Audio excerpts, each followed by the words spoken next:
ये कहानी है प्रयागराज के गांव की, जिसका नाम था नैनी। नैनी गांव बेहद खूबसूरत और प्यारा था। वहाँ धीरज रहता था। वैसे तो धीरज यतीम और गरीब था, लेकिन सब्जियाँ बेचकर अपना घर चलाया करता था। सब्जी ले लो, सब्जी ले लो, आ जाओ, सब्जी ले लो। भैया टमाटर कितने के दिए? टमाटर तो 50 रुपए किलो है। इतना महंगा टमाटर मुझे नहीं लेना, मैं कहीं और देख लेता हूँ। दुकान खोले पूरा एक दिन हो गया था, लेकिन कारोबार बिल्कुल नहीं चल रहा था। तब एक औरत वहाँ आई और कहने लगी, क्या आप मुझे अपनी सारी दुकान बेच सकते हैं? लगता है ये बड़े घर की बेटी है, मेरा पूरा कारोबार खरीदने आई है। जी क्यों नहीं, सिर्फ 2000 रुपए में ये दुकान आप ले लीजिए। ये लो 2000 रुपए। वो औरत धीरज को पैसे देकर चली गई। पहले तो धीरज बेहद खुश हुआ, लेकिन उसके बाद उसे पता चला कि वो नकली 2000 के नोट हैं।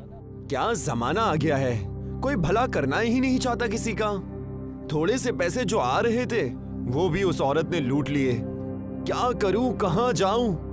धीरज अपने दुकान लूटने से परेशान था ही कि वहाँ पर एक भिखारी आया और धीरज से कहने लगा, कुछ खाने को दे दो, अगर एक केला ही दे दोगे तो क्या हो जाएगा।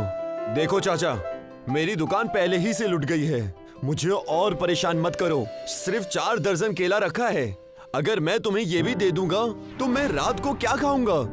मुझे बड़े जोरों की भूख लगी है, तुम कुछ नहीं बस 2 केले ही दे दो। अगर इसे नहीं दिया तो यहाँ रहकर ये मेरा सर खाता रहेगा, इसे मैं केला दे ही देता हूँ। धीरज ने अपने पास रखे कुछ केलों में से उसे 2 केले दे दिए, जिसे खाकर भिखारी वहाँ से चला गया। जोरदार बारिश हो रही थी। इतनी तेज बारिश है, ठंड लग रही है, कहाँ जाऊं, किसके पास जाऊं? अगर रात भर यहाँ रुक गया तो ठंड से मर जाऊंगा। तब भिखारी की नजर सामने वाले घर पर पड़ती है, जो धीरज का होता है। भिखारी हिम्मत बांधकर धीरज के घर पहुँचता है और कहता है, क्या तुम मुझे एक रात के लिए अपने घर में रख लोगे? तुम पागल हो गए हो क्या?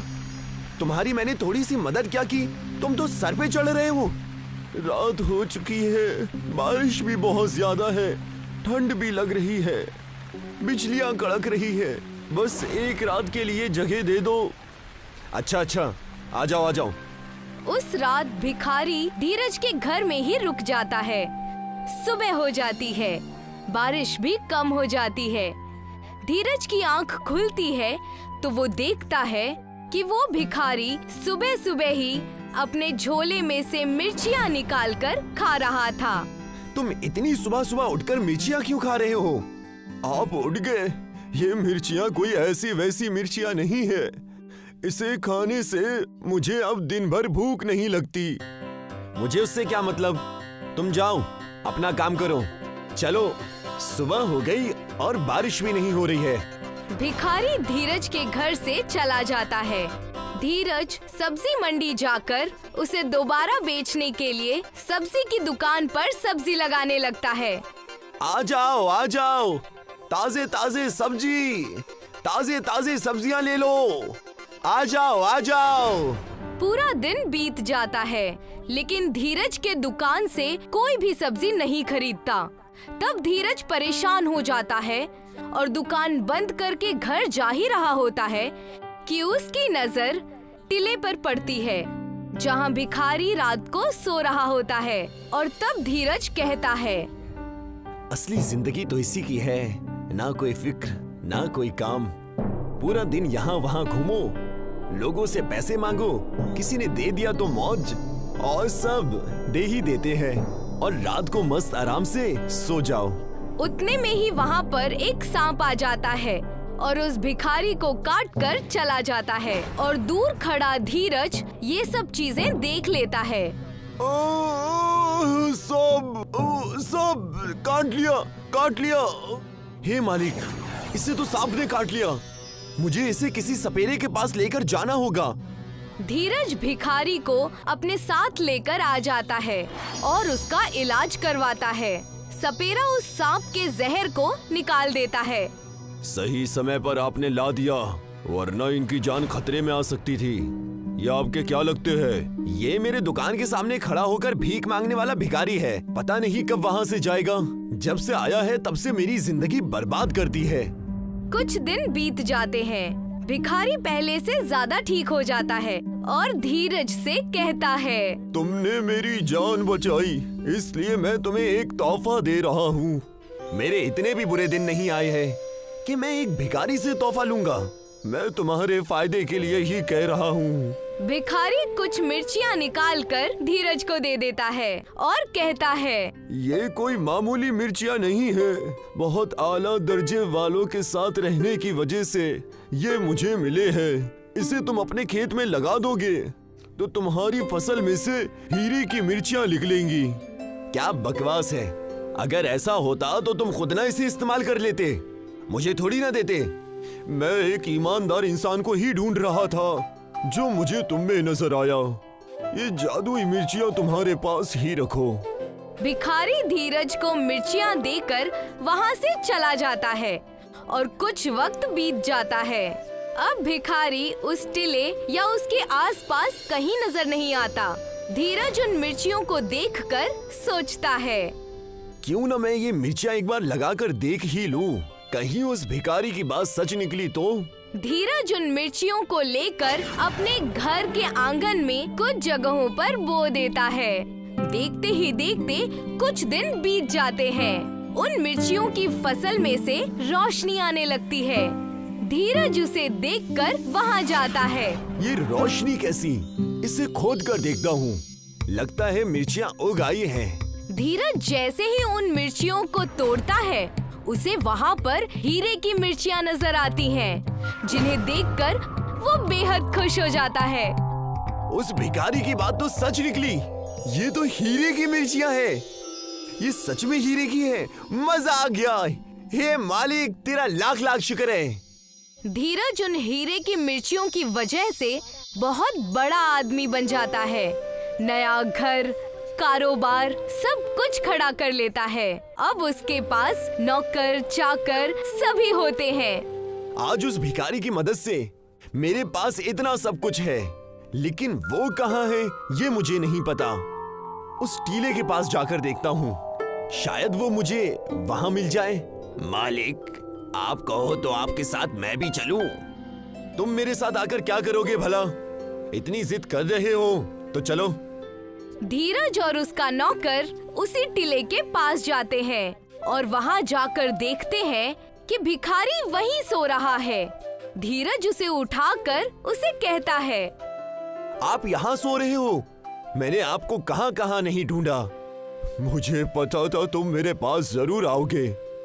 मैं अनाथ बच्चा था जिसका कोई ठिकाना नहीं था। हर शख्स मेरी नादानी का फायदा उठाया करता था। मैंने बस आपकी जान बचाई, उसके बदले में आपने मेरी जिंदगी ही बदल दी। मैं चाहता हूँ आप मेरे साथ चलकर मेरे घर में रहे। मैं जरूर चलूंगा। मेरा भी इस जिंदगी में कोई नहीं है।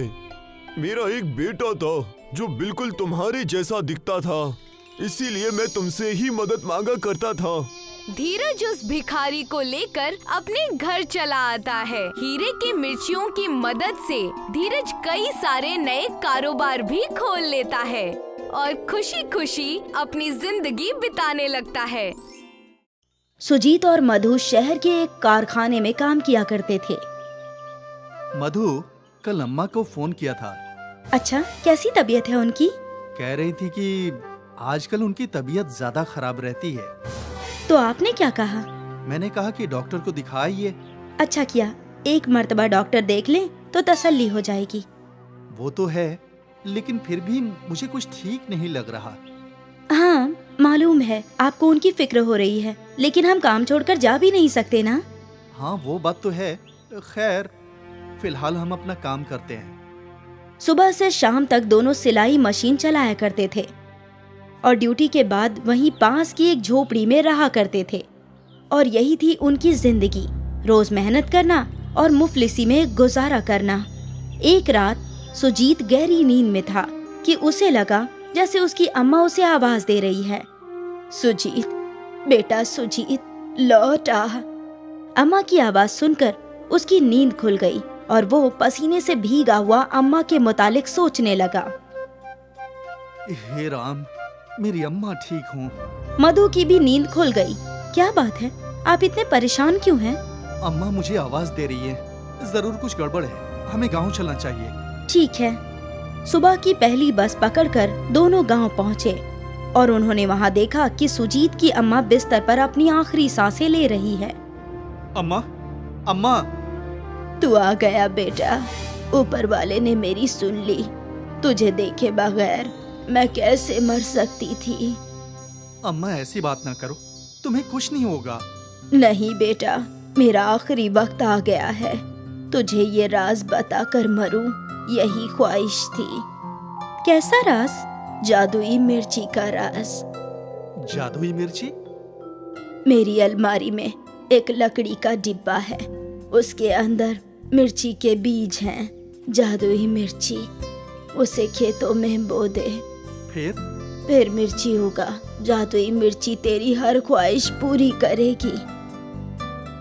इतना बोलकर सुजीत की अम्मा चल बसी। अम्मा। सुजीत और मधु फूट फूट कर रोए। अम्मा जी। कुछ रोज बाद, आपको याद है ना, माँ जी ने हमें एक राज बताया था। हाँ मधु। ये रहे वो जादुई मिर्ची के बीज। हमें इन्हें खेतों में बो देना चाहिए। हाँ, लेकिन इसमें काफी वक्त लगेगा। कोई बात नहीं, मुमकिन है हमारी किस्मत बदल जाए। अगले रोज सुजीत और मधु दोनों खेत में गए और मिर्ची के बीजों को खेतों में बो दिया। अब हमें इन जादुई मिर्ची के पौधों के उगने का इंतजार करना होगा। मिर्ची के बीजों में क्या जादू था ये तो उन्हें मालूम नहीं था, लेकिन दोनों मिर्ची के पौधे के उगने का इंतजार करने लगे। खेतों में बीज बोकर दोनों थके हारे घर लौटे। थक गए? हाँ। और भूख भी लगी ही होगी। हाँ, तुम जल्दी से कुछ बना दो। मधु बावर्ची खाने में खाना बनाने लगी। कुछ और रोज इतनी मेहनत करनी होगी, फिर हमारी किस्मत बदल जाएगी। उम्मीद तो यही है। कुछ देर बाद दोनों ने खाना खाया और जादुई मिर्ची के ख्वाब देखते हुए दोनों सो गए। अगले कई रोज तक वो दोनों खेतों में आप पोशी का काम करते रहे। ना जाने कब ये जादुई मिर्ची उगेगी। सब्र कीजिए। जादुई मिर्ची में क्या जादू होगा? मालूम नहीं, जो भी होगा अच्छा ही होगा। रोज दोनों दूर से खेतों तक पानी लाते थे और अब उनके खेतों में छोटे छोटे पौधे नजर आने लगे थे। वाह, ये हुई ना बात। अब कुछ ही रोज में मिर्ची उगने लगेगी। हाँ, और इनमें क्या जादू है उसका भी इल्म हो जाएगा। हाँ, इतने दिनों की कड़ी मेहनत के बाद आज सुजीत और मधु के चेहरे पर मुस्कान आई थी। अगर तुम ना होती तो मैं तन्हा कैसे ये सब कर पाता। ऐसा क्यों सोचना, अब तो बस जादुई मिर्ची के उगने का इंतजार है। हमने इतनी मेहनत की है। हाँ।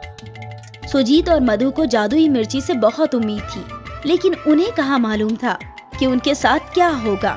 अगली सुबह जब सुजीत अपने खेतों में पहुंचा तो उसके खेतों में फसल लहलहा रही थी। सुजीत को अपनी नजरों पर एतबार न हुआ। जादुई मिर्ची उग गई। सुजीत परेशान था। वो दौड़कर घर गया। मधु, जादुई मिर्ची उग गई। क्या? हाँ, सारी मिर्ची उग गई है। मधु और सुजीत दोनों खेत लौटे। मधु भी हैरान थी। दोनों ने मिलकर जादुई मिर्ची तोड़ी। इनमें क्या जादू है? दोनों मायूस हो चुके थे। घर चलते हैं, मुझे नहीं लगता इसमें कोई जादू है। लेकिन अम्मा जी ने कहा था तो यकीनन उसमें कोई जादू होगा। दोनों मायूस थे, लेकिन फिर भी मधु ने कुछ मिर्चियां तोड़ ली। वो दोनों मायूस होकर घर लौटे। उन्हें लगने लगा था कि उनकी महीने भर की मेहनत बेकार हो गई। घर जाकर मधु खाना पकाने लगी और जैसे ही उसने दाल में मिर्ची डाली तो पूरी दाल सोने में तब्दील हो गई। ए जी, ये देखिए, सोना? जादुई मिर्ची का कमाल। इसका मतलब ये हकीकत में जादुई मिर्ची है। इसे दाल में डालते ही ये सोने में तब्दील हो गई। हाँ, हमारी तो किस्मत ही खुल गई। अब हमें किसी बात की फिक्र नहीं। हाँ अम्मा, शुक्रिया। उस सोने को फरोख्त कर सुजीत ने एक बड़ा घर ले लिया। अब उन दोनों को खाने पीने की जरा भी फिक्र नहीं थी। जादुई मिर्ची ने हमारी जिंदगी बदल दी। कहाँ हम शहर के बाहर झोपड़ी में सिलाई करते थे और कहाँ हमारा खुद का बंगला है। ये सब मेरी अम्मा की बरकतें हैं। हाँ, अम्मा जी ने हम दोनों की जिंदगी संवार दी। जादुई मिर्ची ने सुजीत और मधु की जिंदगी बदल दी। वो गरीब से अमीर बन गए। अब वो दोनों गरीबों की मदद करने लगे। गांव में किसी को भी कोई परेशानी होती तो वो उनके पास दौड़ा चला आता। बेटा, मुझे अपने दुख्तर की शादी करवानी है, मेरी मदद कर दो। सुजीत और मधु दिल खोलकर लोगों की मदद करते, क्योंकि उनकी दौलत कभी खत्म ही नहीं होने वाली थी। जब भी उन्हें पैसों की जरूरत होती, वो खाने में जादुई मिर्ची डालते और खाना सोने में तब्दील हो जाता। शायद ये जादू इन्हें इसलिए मिला था कि सुजीत और मधु लोगों की मदद कर पाए। जादुई मिर्ची का जादू कभी खत्म न होने वाला जादू था।